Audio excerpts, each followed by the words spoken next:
Have you heard the viral internet theory linking YouTuber Trisha Paytas to the demise of the royal family? Sounds crazy, right? Well, there just might be some truth to it. Let me explain the Trisha Paytas curse. So just yesterday, Buckingham Palace released a heartbreaking statement on the King Charles's health, explaining that doctors discovered cancer during his recent surgery for benign prostate enlargement. His exact cancer has not been made public yet, but many famous faces and public figures have reached out in support after this shocking news broke. One name who probably didn't expect to be thrown into the mix was Trisha Paytas, who started trending on Twitter at the same time. Now, she's been linked to the royal family since the death of Queen Elizabeth II in 2022. This is when rumors flooded social media, suggesting that she had somehow given birth to her reincarnate through her daughter Malibu. Trisha was then forced to release a statement on social media, confirming that the speculation was untrue as she was still pregnant at the time. She ended up giving birth to her first child, Malibu Barbie, on September 14th. And since she announced her second pregnancy last November, fans have already linked their unborn child to the news of Charles's diagnosis.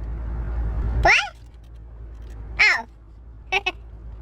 Yeah, it sounds crazy, I know, but people don't think this is just a random coincidence anymore. On Twitter, someone wrote, "If I had a nickel for every time Trisha Paytas' baby coincided with the downfall of the royal family, I'd have 2 nickels. Which isn't a lot, but it's weird that it happened twice." Another person wrote, "Not the Trisha Paytas prophecy striking again." And Trisha Paytas, you have cursed the royal family. But in all seriousness, the news about King Charles is incredibly shocking. The message from the palace was just shared yesterday, confirming that he is receiving treatment and will be taking a step back from his public duties to focus on his health. It said, "During the King's recent hospital procedure for benign prostate enlargement, a separate issue of concern was noted. Subsequent diagnostic tests have identified a form of cancer. His Majesty has today commenced a schedule of regular treatments, during which time he has been advised by doctors to postpone public-facing duties. Throughout this period, His Majesty will continue to undertake state business and official paperwork as usual. The King is grateful to his medical team for their swift intervention, which was made possible thanks to his recent hospital procedure. He remains wholly positive about his treatment and looks forward to returning to full public duty as soon as possible." They ended the statement saying, "His Majesty has chosen to share his diagnosis to prevent speculation and in the hope that it may assist public understanding for all those around the world who are affected by cancer." Sadly, the King is not the only member of the royal family battling health issues at the moment. Kate Middleton recently had to undergo abdominal surgery and spend nearly 2 weeks in a London hospital. Her last public appearance took place during the royal family's church outing on Christmas. Her health issues were made public on January 17th, just one day after she underwent a procedure at the London clinic. The palace described the abdominal surgery as planned, and they said that the princess would remain an inpatient at the hospital for up to 2 weeks and would likely not return to royal duties until after the Easter holidays in late March. They didn't give us any more information about her condition that led to her surgery and lengthy hospital stay, but thankfully a royal source told Vanity Fair that it was non-cancerous. Kate has now been returned home to Windsor to continue her recovery from surgery, and the palace said that she is making good progress. Quote, "She will recuperate at Adelaide Cottage, the home on Windsor Home Park she shares with Prince William and their 3 children,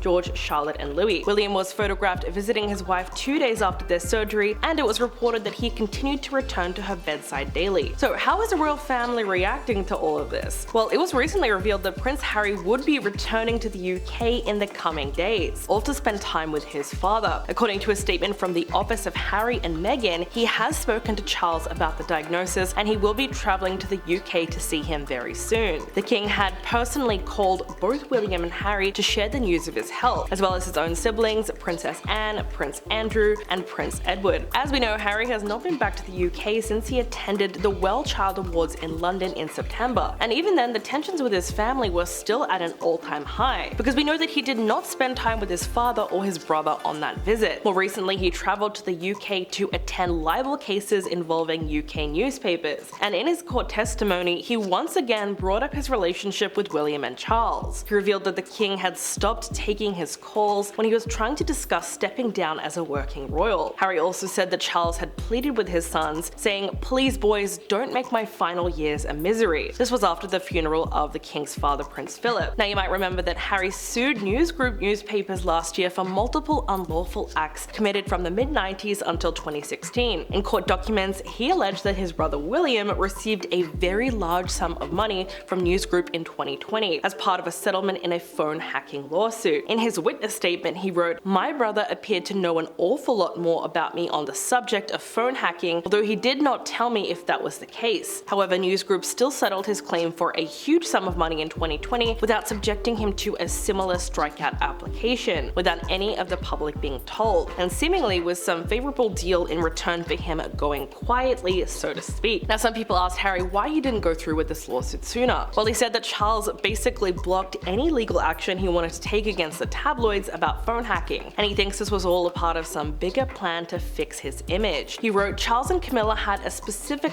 long-term strategy to keep the media on side in order to smooth the way for my stepmother and to be accepted by the British public. When the time came, and anything that might upset the apple cart in this regard was to be avoided at all costs." Now, as you can imagine, that trial most likely did not help his strained relationship with Charles. But while they have their differences, the two of them are said to be on speaking terms at the moment, considering the fact that Harry called his father on his 75th birthday last year. I mean, that's really the bare minimum, but after everything that's happened, it's understandable. Sadly, his relationship with William seems to be even worse. At this point, people are seriously questioning whether the two brothers will ever reunite, even in the face of something as scary as a king's cancer diagnosis. It's possible, but it doesn't really seem likely. We know that the wedge between them has been growing for quite some time, but their relationship literally imploded when Harry released his memoir Spare. In it, he recounts what he says was a physical attack by his brother, and it was all because of his marriage to Meghan. Describing the fight which broke out at his London home in 2019, Harry claimed that William called his wife difficult, rude, and abrasive, to which Harry said that he was just parroting the press narrative about Meghan. Apparently, William wanted to talk about the whole rolling catastrophe of their relationship and the struggles with the press, but when he arrived at Nottingham Cottage, Harry said that he was already piping hot. It was then that William launched into a rant about Meghan and obviously had several complaints that he wanted to air. Harry tried to defend her and told William that he was just repeating the press narrative and that he expected better from him. He wrote that by this point, he could see that William was not being rational, and the two men started shouting over each other. But William's complaints reflect the basis of the conflict between Meghan and the royal family. In her own interview with The Cut, Meghan explained that her problems stemmed from her sheer Americanness and her desire to ask a lot of questions and to never be involved with something that she could not totally have her hands on, all of which violated this unspoken social norm in the British royal family. The confrontation at Nottingham Cottage became heated to the point where Harry and William physically hurt each other. Harry said things escalated when they started exchanging insults at one another, and then William claimed that he was just trying to help. So Harry said, "Are you serious? Help me? Sorry, is that what you call this? Helping me?" Apparently that comment angered his brother, who then lunged at him. At this point, Harry said that he went back to the kitchen and gave his brother a glass of water, trying to get him to cool down. Harry wrote, "He set down the water, called me another name, and then came at me. It all happened so fast, so very fast. He grabbed me by the collar, ripping my necklace, and knocked me to the floor. I landed on the dog's bowl, which cracked under my back, the pieces cutting into me. I lay there for a moment, dazed, and then got to my feet and told him to get out." Apparently, William urged him to hit back, but when Harry refused to do so, he decided to leave. Although when he did return, he is said to have apologized and told him not to tell Meghan about what happened. So obviously when William did return, he was very regretful about the way that he attacked his brother, and he might have felt ashamed that it even got to that point. Harry said this resulted in a visible injury to his back. So it seems like there was a lot of pent-up rage that came out during this fight. Something else that played a really big role in the deterioration of their relationship was the fact that Harry was never considered to be on the same level of importance as William when it came to their roles in the royal family. The book's title comes from an old saying in the royal and aristocratic circles, that a first son is an heir to titles, power, and fortune, and a second son is therefore just a spare, if anything should happen to that firstborn. That is the conflict that's at the heart of the book. Because of the line of succession to the British throne, William has spent his whole life as an heir, while Harry has always been referred to as the spare, and this has clearly had an effect on him over the years, which is part of the reason why he came to deeply resent his older brother. We can see this through the various chapters on his childhood, his schooling, his career as a royal and in the British Army, as well as his relationship with his parents and his brother. Early on in the book, Harry recounts the story of how his father supposedly said to his mother on the day of his birth,